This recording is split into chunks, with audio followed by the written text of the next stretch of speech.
A sua Bíblia, por gentileza, no Salmo de número 73. Esse salmo é o objeto da nossa exposição nessa manhã. Salmo de número 73.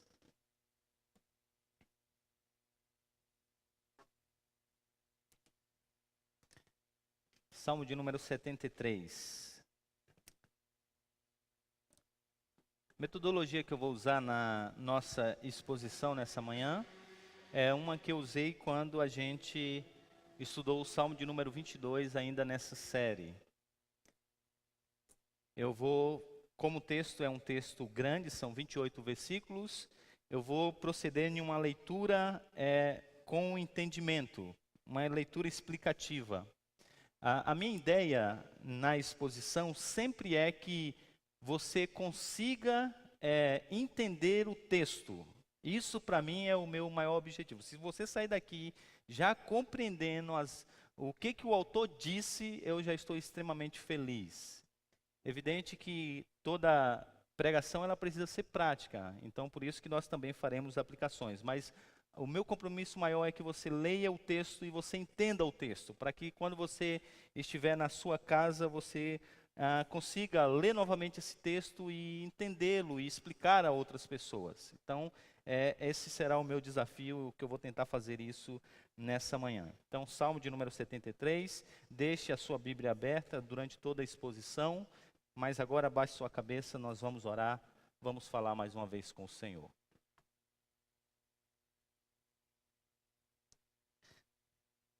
Senhor, nós precisamos do Senhor, porque nós somos limitados.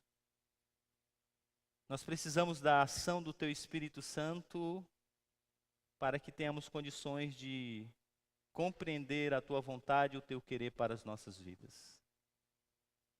Nós te pedimos e oramos como salmista que o Senhor, de fato, venha nessa manhã desvendar os nossos olhos para que nós tenhamos condições de contemplarmos as maravilhas da Tua lei, para que a gente possa entender a Tua palavra. Ajuda os meus irmãos iluminando as suas mentes para o entendimento da Tua palavra. Ajuda a mim, Pai, dando-me a intrepidez e o poder vindo do Teu Espírito Santo para expor a Tua palavra na Tua autoridade. Fala aos nossos corações, fala às nossas vidas, porque nós precisamos ouvir a Tua voz. Nós te pedimos isso e o fazemos em nome de Jesus. Amém. Queria contar para vocês como que eu descobri que eu não via a vida como ela de fato é. Estava eu e a Denise uma vez em São Paulo, perto de uma grande avenida. Quando a Denise olhou para o horizonte, para mim era para o horizonte, e disse assim: amor, olha só, sabe, aquela loja vende aquele produto. E eu olhei e disse assim: mas que loja? Ela falou: não, olha lá do outro lado da avenida, naquela rua. Eu disse: mas não tem nenhuma loja ali. E ela disse: como não tem, amor? Ali, ó, a loja tal, produto tal, está lá escrito. Eu falei assim: amor, você está brincando comigo, você está zoando comigo, não tem nada ali. Ela disse: amor, olha só a loja lá do outro lado da rua, naquela avenida ali, ó. E aí eu, tomado por um sintoma de Tomé, eu falei: eu não acredito nisso. E eu fui até a faixa de pedestre, atravessei a avenida e fui lá no local para ver. E quando eu cheguei debaixo da loja, eu vi o nome da loja e eu vi que realmente aquela loja tinha aquele produto. E eu voltei, eu disse: Denise, me desculpe, você realmente tem razão. E eu não estou enxergando bem. Naquela mesma semana, então, eu fui procurar resolver esse problema. E lá eu descobri que eu tinha, na verdade, 2 problemas. O primeiro deles era a miopia. Por isso, aquilo que era distante, eu não conseguia enxergar. Eu não conseguia ver. E eu sempre colocava desculpa nas pessoas porque eu não conseguia ver. Por exemplo, quando eu ia participar de uma aula, quando um colega ia apresentar um trabalho, ou quando um professor usava o PowerPoint, eu sempre reclamava, eu chegava em casa reclamando, dizendo: amor, mas aquele pessoal não entende, usa a comunicação de forma errada, porque eles põem umas letras pequenininhas e eu estou lá no fundo da sala e eu não consigo enxergar. Na verdade, era o meu problema de miopia. Só que eu não tinha só esse problema de miopia. Eu descobri também que, além da miopia, eu tinha um outro problema. O meu olho, que deveria ser redondo como uma bola de basquete, ele tomou um formato meio oval. E aí, eu apenas não via as coisas que estavam longe. Na verdade, assim eu via as coisas que estavam perto. Então, além do problema de não ver as coisas longe, eu via de forma embaçada, eu via de forma turva tudo o que estava perto. E por que eu estou contando essa minha história? Porque hoje a gente vai ler a história de um homem que tinha, em um âmbito muito maior da sua vida, no seu aspecto espiritual, na sua cosmovisão de vida, exatamente esses dois problemas. O problema de Asaf era exatamente o fato dele não conseguir enxergar longe. A sua visão estava apenas no aqui e agora, e ele não conseguia olhar além desse mundo. Os seus olhos não iam para a eternidade. E isso trouxe uma dificuldade enorme para ele entender a vida. Mas não apenas isso. Quando Asaf olhava para o mundo à sua volta, sobretudo para os ímpios, para si mesmo e para Deus, ele via essas coisas de forma totalmente distorcida. Observe que o Salmo começa de início apresentando-nos uma verdade que é basicamente uma síntese do Salmo 1, uma verdade que é absoluta. Na verdade, o Salmo 1 é uma espécie de prefácio, é uma espécie de prólogo de todo o livro dos Salmos. Tudo que é dito no Salmo 1 vai ser dito de outras maneiras em todos os Salmos. E a tese principal do livro dos Salmos, a tese principal já apresentada no Salmo 1, é exatamente que Deus é bom para Israel, que Deus é bom para os seus justos. Por isso nós precisamos buscar a justiça, por isso nós precisamos evitar o caminho dos ímpios, por isso nós não devemos nos deter no caminho dos pecadores, por isso nós não devemos nos assentar na roda dos escarnecedores. Porque sobre esses vem a ira de Deus, mas sobre os justos vem a prosperidade, sobre os justos vem a sua bênção. E ele começa relembrando essa tese. É como se ele estivesse dizendo assim: olha, eu já ouvi falar sobre isso. Mas observe como as coisas logo mudam no versículo de número 2 e versículo de número 3. Aqui ele começa a mostrar a sua miopia. Aqui ele começa a mostrar como ele via todas as coisas que estavam perto dele, de forma turva. E ele diz assim no versículo de número 2 e no versículo de número 3. Quanto a mim, os meus pés quase tropeçaram. Por pouco eu não escorreguei, ele diz. Pois tive inveja dos arrogantes, quando vi a prosperidade desses ímpios. Ele disse: na verdade, os meus pés eles quase escorregaram. Eu quase tropecei nessa minha análise da felicidade dos ímpios. Ele chegou a balançar na sua fé. Os seus olhos brilharam quando ele olhou para a prosperidade dos ímpios. Ele se viu tentado a abandonar a lei do Senhor, abandonar o caminho do Senhor e fazer exatamente o que o Salmo 1 disse que ele não deveria fazer: seguir o conselho dos ímpios, se deter no caminho dos pecadores e se assentar na roda dos escarnecedores. E ele continua fazendo a sua descrição. A descrição agora que vai do versículo de número 4 até o versículo de número 12, é uma descrição em detalhe de como é o ímpio. E observe como ele vai descrever como são os ímpios. Versículo de número 4, 5 e 6 diz o seguinte: eles não passam por sofrimento e têm um corpo saudável e forte. Não há dificuldades para eles. Eles têm boa saúde. Na verdade, eles esbanjam essa saúde. Eles estão livres, diz o versículo de número 5, dos fardos de todos. Eles não são atingidos por doenças, como os outros homens, como os mortais.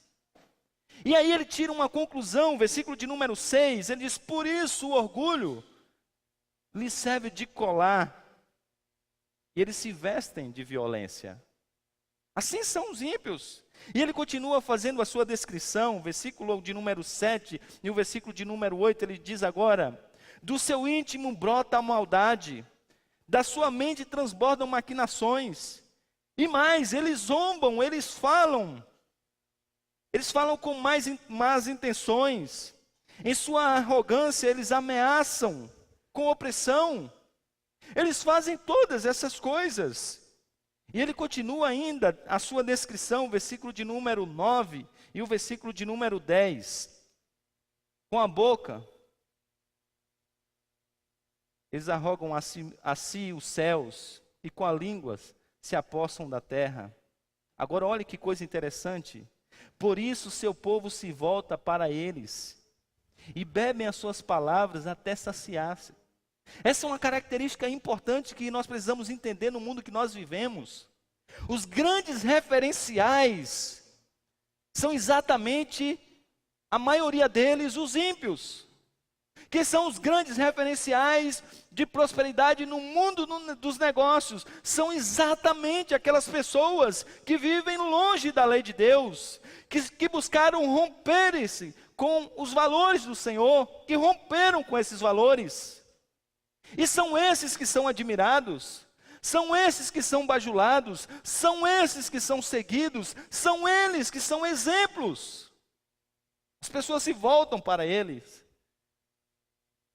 E ele diz: assim são os ímpios. Agora olhe só, irmãos, como que uma visão distorcida da vida pode levar a conclusões terríveis. Versículo de número 11 e o versículo de número 12, ele diz assim: certamente foi-me inútil manter puro o coração e lavar as mãos na inocência. Ele diz assim: então, Senhor, de que adiantou? De que me adiantou toda a minha piedade?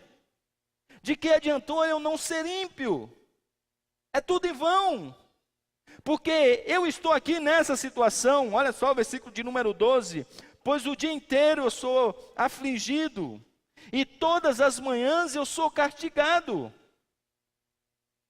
Olhe para a minha vida.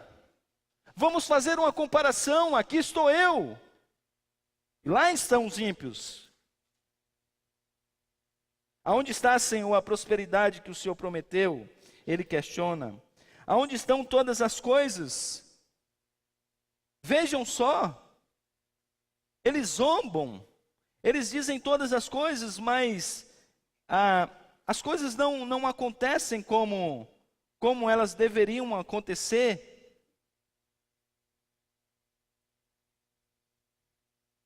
E aí ele diz, ele chega a algo que resume,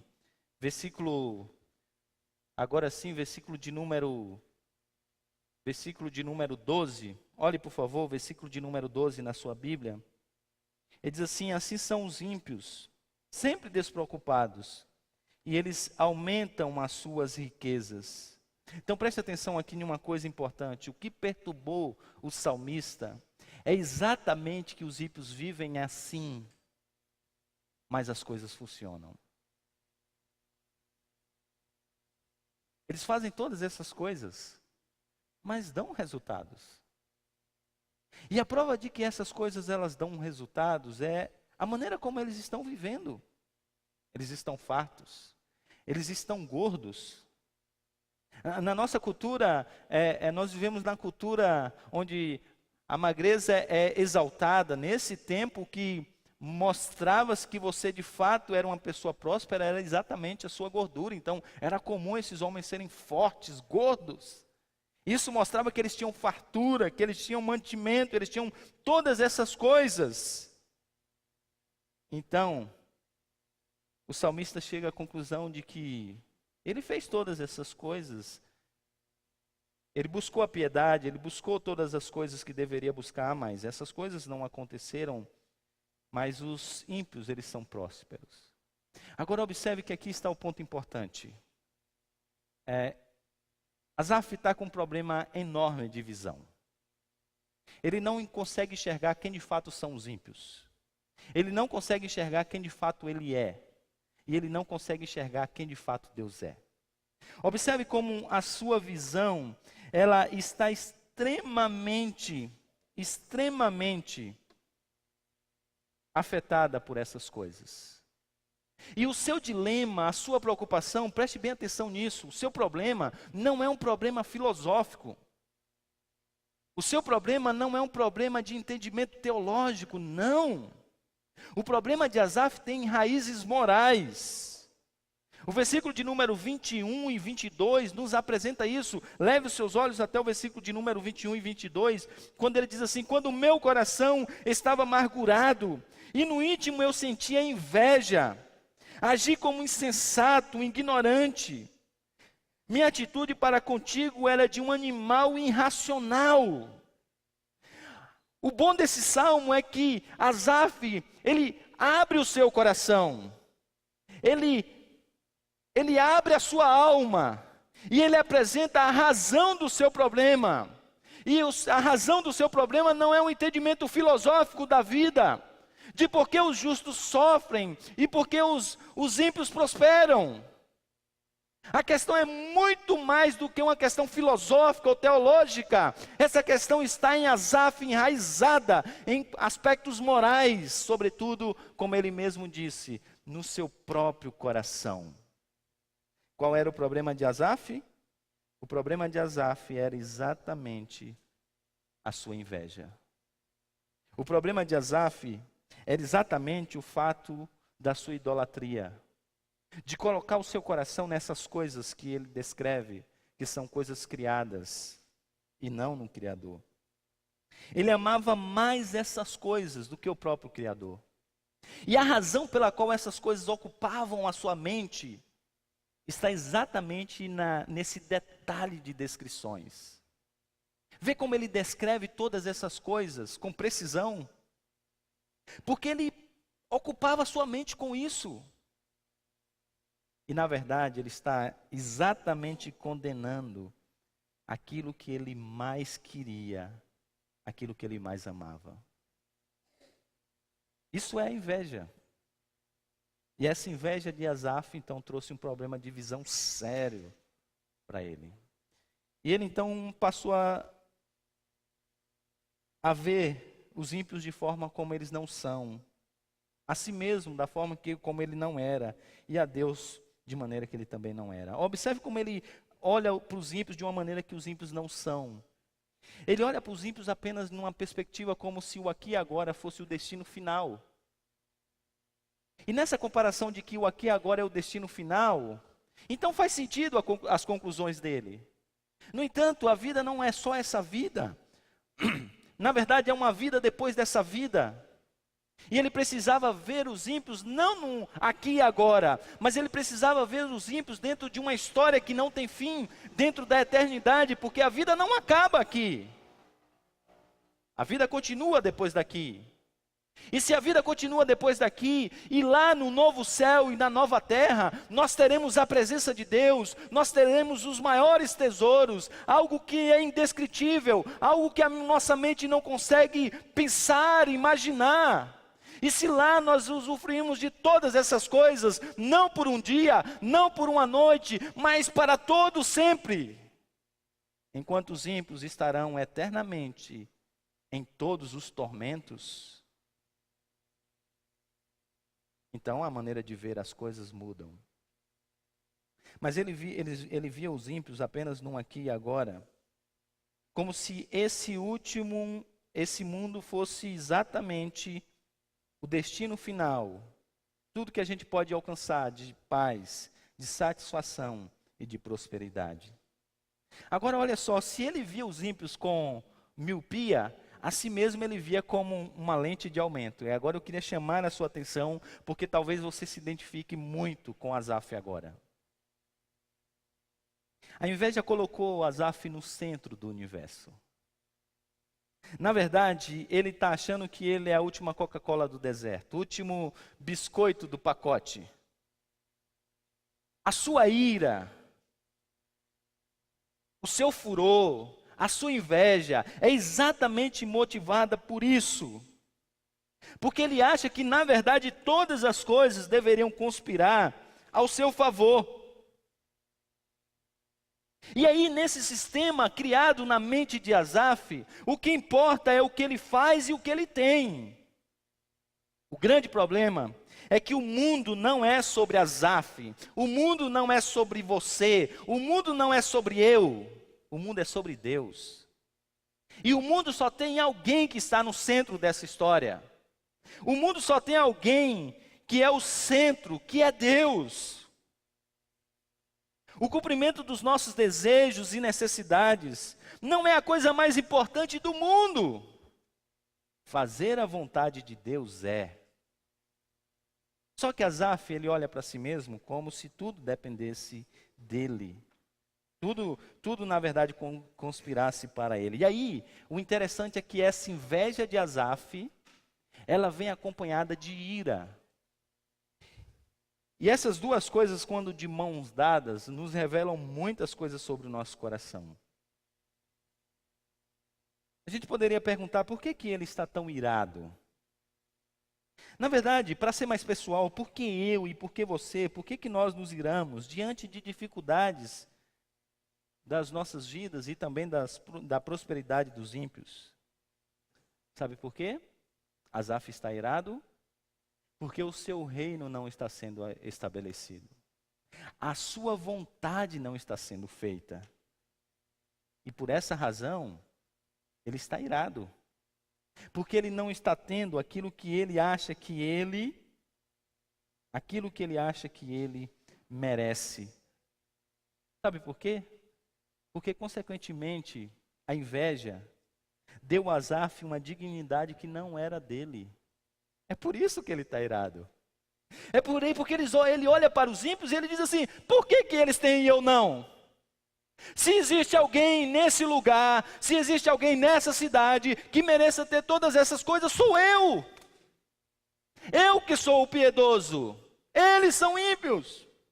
Eu que venho aqui cantar e louvar ao Senhor Deus. Eles blasfemam contra o Senhor, eles zombam do Senhor. Então, se há alguém nesse mundo que merece receber todas essas coisas, que merece ser gordo, que merece ter prosperidade, que merece ter todas essas coisas, sou eu. E ele está irado exatamente porque o seu vizinho, que é indigno, que é ímpio, tem, e ele, que é digno, que é piedoso, não tem. A inveja fez com que deu a Asaf uma dignidade que ele não tinha, e por isso a inveja o levou à idolatria. Aqui é a descrição, gente, de um coração idólatra. De um coração que agora se vê a sua mente ocupada com as coisas criadas e há muito tempo já esqueceu do Criador. Por isso que as suas conclusões são terríveis. Porque a sua mente está ocupada por essas coisas. Consequentemente, a inveja traz a ele um coração ingrato. A inveja sempre anda de mãos dadas com a ingratidão. Porque a inveja nos leva a ver o que o outro tem e não o que a gente tem. A inveja nos leva a ver o que nós não temos e o outro tem. A gente nunca louva a Deus e agradece a Deus pelo que a gente tem. A gente sempre está insatisfeito, querendo mais. E aí a gente fica irado.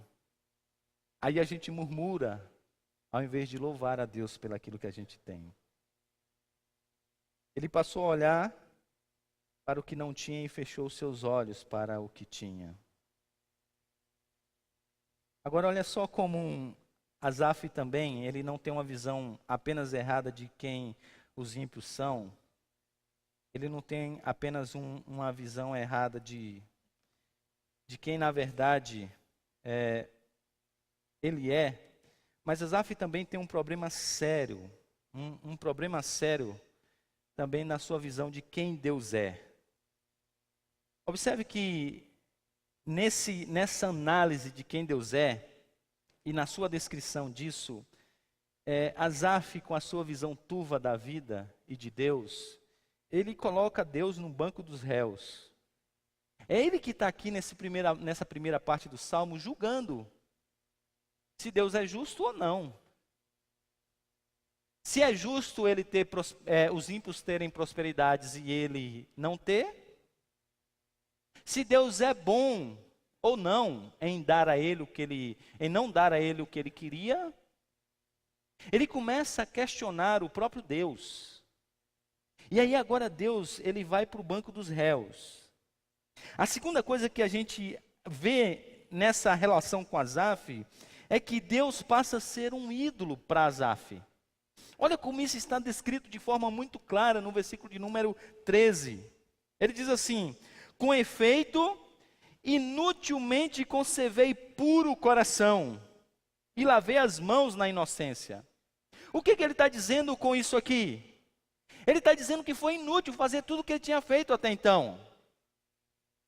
Ele está dizendo: de que me valeu a obediência? De que me valeu toda a obediência? De que adianta seguir a lei do Senhor se eu não tenho prosperidade? Então pense agora comigo. Então quer dizer que se Deus desse aquilo que ele queria, então tudo teria valido a pena. Então a motivação de Asaf fazer o que ele fazia não era porque isso glorificava a Deus. Não era obediência pela obediência apenas. Não era o honrar a Deus porque ele é digno de ser honrado. Porque se você vem à presença de Deus, se você vive para a glória de Deus, e se você faz todas essas coisas, e Deus não te retribui isso em nada, já valeu a pena, porque você foi criado para isso, para glorificar a Deus, independente do que Ele te dê nesse mundo ou não. Mas a sua relação é exatamente de barganha. Teria sido muito útil tudo o que eu fiz, se eu tivesse todas essas coisas que o ímpio tem. Mas como eu não tenho, como eu não recebi, tudo isso foi inútil. Foi inútil. Foi inútil aquelas noites buscando ao Senhor. Foi inútil tudo que eu fiz foi inútil. Ou seja, ele amava a Deus não pelo que ele é. Ele amava a Deus pelo que Deus poderia fazer. Ele não o obedece porque o ama. Ele obedece pelo que ele poderia fazer. A relação é totalmente de barganha. E nessa relação de barganha, entenda isso. Nessa relação de barganha, Deus nunca é apresentado, reverenciado, entendido, visto como Deus. E é aqui que Deus então se torna um ídolo. E é aqui que Deus então se torna um ídolo. Aí o versículo de número 15... vem uma grande crise. Olha o versículo de número 15. 15 e 16. Ele diz que se ele pensasse em falar essas coisas, ele teria traído todas as gerações dos filhos de Deus. E na verdade, ele tentou entender essas coisas, mas ele viu que isso era um exercício difícil demais para ele. E agora ele está em crise. Aqui é a descrição de alguém que está em crise. Agora o versículo de número 17, gente, é assim, é o momento de transição. Olha o versículo de número 17, diz assim: até que entrei no santuário de Deus e atinei com o fim deles, dos ímpios. Ele está com a mente turva, ele está sem entender todas as coisas. Ele está exatamente como eu, sem um óculos. Não consigo ver quem está lá atrás. Vejo muito mal quem está aqui na frente. E é assim que ele vê a vida. Até que ele entra na casa do Senhor e é como se ele colocasse os óculos. E agora ele começa a enxergar as coisas com nitidez. E agora ele passa a ter uma nova cosmovisão da vida. Então preste atenção, deixe-me lhe dizer uma coisa importante. Eu diria, muito importante. A casa de Deus é o melhor lugar, momento de comunhão com Deus, é o melhor lugar para nós resolvermos as nossas crises. Por isso, quando nós estivermos em crise, nós não devemos fugir de Deus, nós devemos correr para Deus. Nós não devemos falar contra Deus, nós devemos falar com Deus. É exatamente aqui, na presença do Senhor, que ele agora tem os seus olhos abertos. Ele não descreve o que aconteceu nesse encontro, nesse dia, mas o que ele diz é que a sua visão mudou.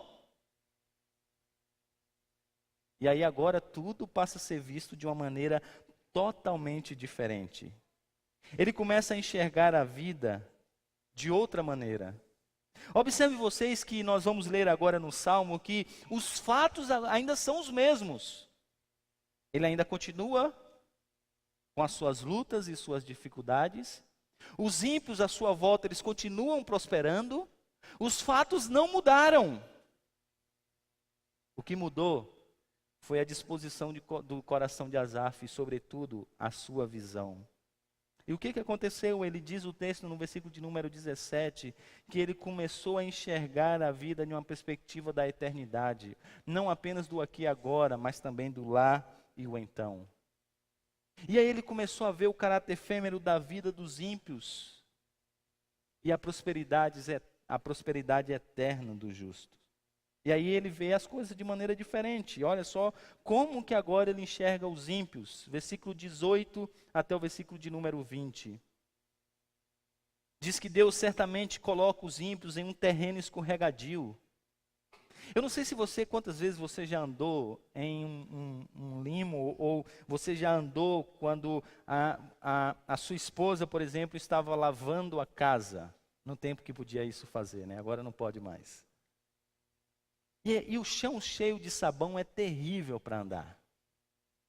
Não há estabilidade. Se você tiver cuidado, se você não tiver cuidado, você cai. No caso da Laurinha, que ainda não tem esse discernimento, o capote é certo. E aí Deus está dizendo assim, é assim que na verdade os ímpios vivem. É sem nenhuma estabilidade. Parece que eles estão estáveis, mas na verdade eles não estão.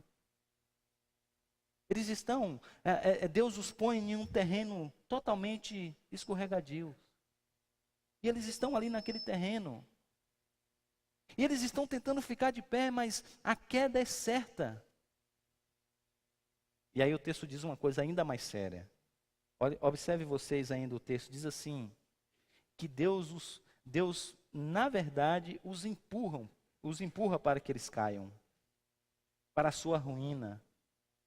E olha só como são destruídos de repente, do nada, quando ninguém nem esperava. Usando uma gíria bem popular, a casa cai. Quando ninguém nem esperava, ninguém nem atinava para isso. Todos são pegos de surpresa, porque diz assim, mas com fulano eu não acredito. A casa caiu. Porque é assim que os ímpios vivem, nessa instabilidade. E o texto continua dizendo que eles são completamente tomados de pavor. Olha só, são como um sono que se vai quando a gente acorda. A vida deles é extremamente breve.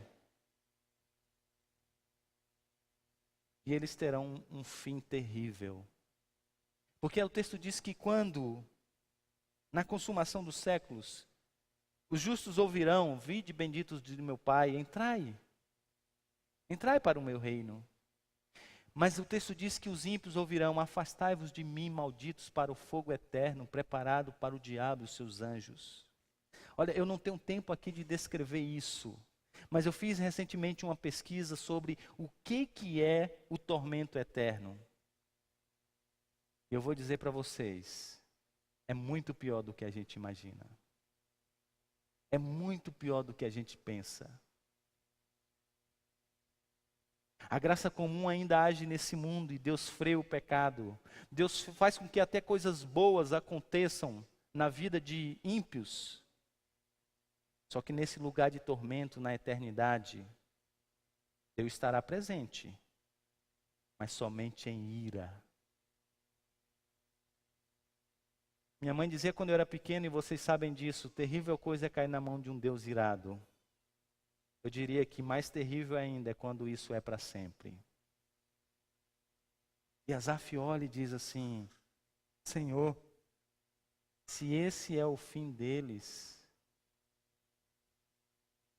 eu sou um tolo, eu sou um tonto de poder invejá-los. É isso que ele vai dizer agora, versículo de número 21. Quando o meu coração estava amargurado e no íntimo eu sentia inveja, eu agi como um insensato, como um louco, como um ignorante. É como se ele dissesse: nossa, mas como eu sou tonto, como eu fui burro, como eu me preocupei tantas noites, como eu fiquei tantas noites sem dormir, sem pregar o olho, pensando nessas coisas, colocando o meu coração nessas coisas, vivendo em prol dessas coisas. A minha alma estava doente, o meu corpo estava doente, porque eu colocava o meu coração nessas coisas. Ele diz: como eu fui insensato, como eu fui ignorante. E agora o homem que se achava a última Coca-Cola do deserto entende que ele não era tudo isso. Ele não tinha toda essa dignidade. Ele não tinha toda essa piedade que ele dizia ter. A sua espiritualidade ainda era rasa em muitos aspectos da sua vida. E ele diz: como eu fui um tolo. Como eu fui um tolo em pensar nisso. Eu fui como uma besta. E aí a sua visão também de Deus agora muda. Versículo de número 23 até o versículo de número 26. Contudo, sempre estou contigo. Lembra que ele estava se sentindo abandonado? Eu estarei contigo, eu estarei com vocês. Essa é a promessa de Deus feita a Abraão e sua descendência. E lembra que ele está questionando a fidelidade de Deus, a justiça de Deus? E agora ele diz: não, o Senhor é fiel. O Senhor sempre esteve comigo. Olha o versículo de número 23, a parte B. O Senhor tem tomado a minha vida pela tua mão direita e o Senhor tem me sustentado. Versículo de número 24 diz que Deus, o Senhor me guia no teu conselho. E depois, no final de todas as coisas, o Senhor me receberá na glória. Observe o contraste que ele tinha feito até então. Esse contraste é extremamente nítido. Os ímpios afirmam que o Altíssimo não sabe de nada. O salmista admite que Deus o guia e que Deus é que coloca os seus conselhos e que ele precisa viver nesses conselhos e não dos ímpios.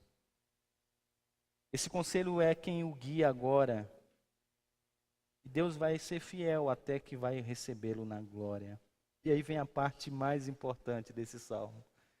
Se eu e você, se nós saíssemos daqui fazendo desses versículos o lema da nossa vida, eu acho que a gente resolveria uma série de problemas existenciais da nossa alma.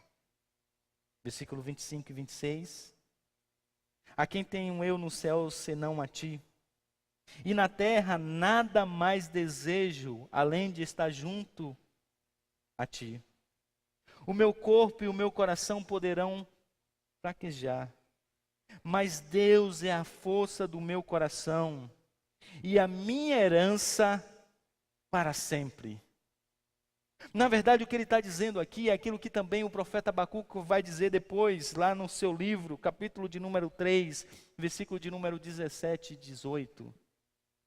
Ainda que a figueira não floresça, nem haja fruto na vinde, o produto da oliveira minta, e nos campos não produza mantimento, as ovelhas sejam arrebatadas do aprisco, e nos currais não haja gado. Ele diz: todavia eu me alegro no Senhor, e exulto no Deus da minha salvação. Porque o Senhor, ó Senhor, é tudo que eu tenho e é tudo que eu preciso para a redenção da minha alma e, sobretudo, para a plenitude da minha vida. Por isso que agora ele reafirma a sua fé, versículo de número 28 e 27 e 28. Ele diz, os que te abandonam, sem dúvida perecerão. Lembra do Salmo 1? O caminho dos ímpios, esse caminho perecerá. E ele reafirma essa verdade. Ele diz agora, ele traz uma coisa nova, porque no Salmo 1, o caminho do ímpio é o caminho da autodestruição. E agora ele traz um elemento novo, porque é Deus que destrói agora os ímpios. Deus é ativo, né, nesse processo. Mas para mim, bom é estar perto de Deus. Fiz do soberano Senhor o meu refúgio. Proclamarei todos os teus feitos. Observe o versículo de número 1, diz assim, com efeito, Deus é bom para com Israel. É a tese que é apresentada. E ele questiona essa tese. Versículo de número 2 até o versículo de número 16 é um questionamento dessa tese.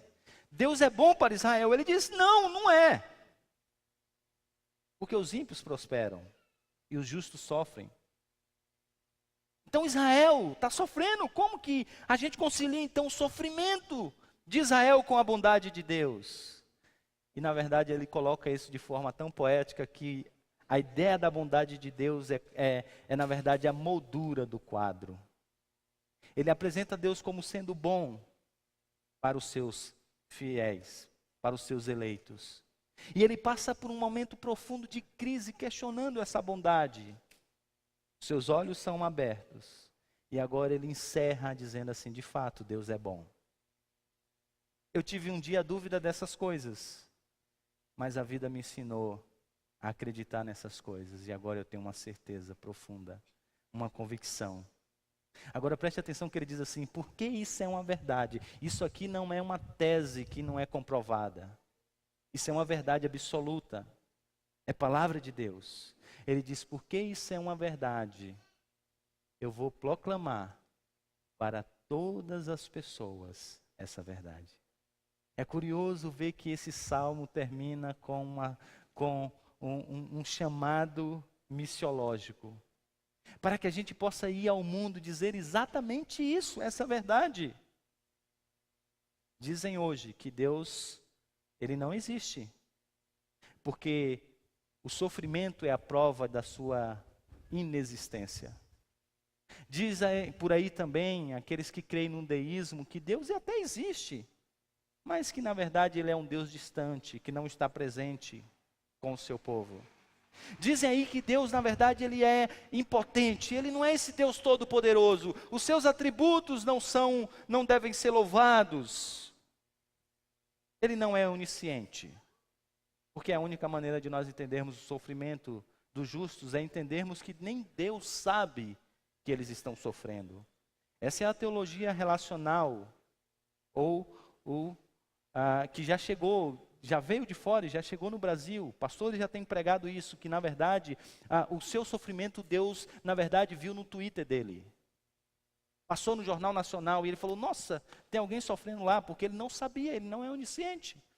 Porque eles entenderam que essa é a única maneira de conciliar um povo que sofre com um Deus que é amor e bondade. Só que o salmista diz, não, ele é tudo isso, ele é soberano, ele é justo, ele é santo. E ele é bondoso, ele é bondoso. Eu termino dizendo uma última coisa, e assim a gente encerra. A grande pergunta é, mas pastor, como que Jesus é entendido nesse salmo? Eu disse para os meus alunos do curso que a gente está fazendo sobre interpretação da Bíblia que a melhor maneira de nós entendermos as Escrituras não é analisando um texto isolado. Você deve sempre se perguntar assim, como que esse texto que eu estou lendo do Antigo Testamento se encaixa dentro da história da redenção? O que esse texto diz sobre essa história maior de um Deus que amou, que mandou o seu Filho para nos resgatar do pecado e nos conduzir para a glória. A Bíblia basicamente tem 4 assuntos: criação, queda, redenção e consumação. A pergunta é, aonde esse salmo entra nessas coisas? Primeira coisa que a gente precisa entender é que o nosso Salvador, ele foi diferente de Asaf. Asaf desejava aquilo que nem era seu. Ele tinha inveja. O nosso Salvador age de forma altruísta. Ele abre mão daquilo que ele tinha direito.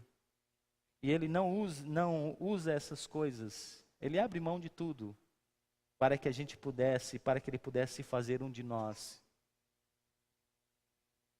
E aí, aquele que era rico se fez pobre. Aquele que não tinha nenhuma necessidade de se submeter a nenhuma lei, se submeteu à lei de Deus, e isso é obediência passiva. E aquele que não deveria cumprir nada, como homem, cumpriu toda a lei de Deus. Essa lei que Asaf está questionando num primeiro momento e que entendeu no segundo. Isso é a sua obediência ativa.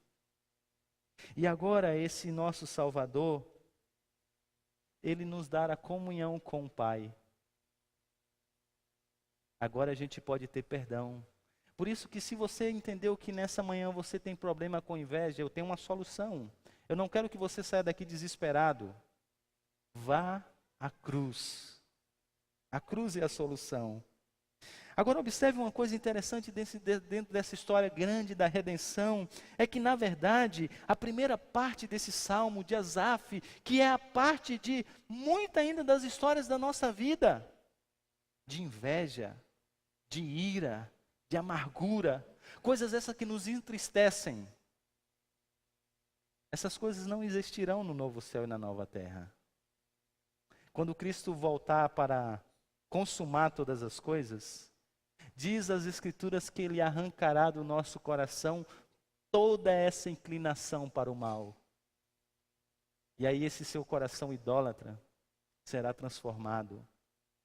Sabe, essas tristezas que você sente por causa do seu pecado, elas não mais existirão, porque Cristo pagou por esses pecados. E agora Ele, com as suas mãos abertas, te receberá na glória. Agora deixe-me dizer uma penúltima coisa, mais uma coisa. A segunda parte desse salmo é uma descrição do que Asaf diz, que é apenas sombra daquilo que nós vamos ter na eternidade. Asaf diz, olha Senhor, o Senhor é tudo que eu tenho, o Senhor é tudo que eu quero. Eu não tenho outro bem além de Ti, não há no céu, não há na terra. Mas sempre a gente ainda se vê tomado por tantos ídolos, não?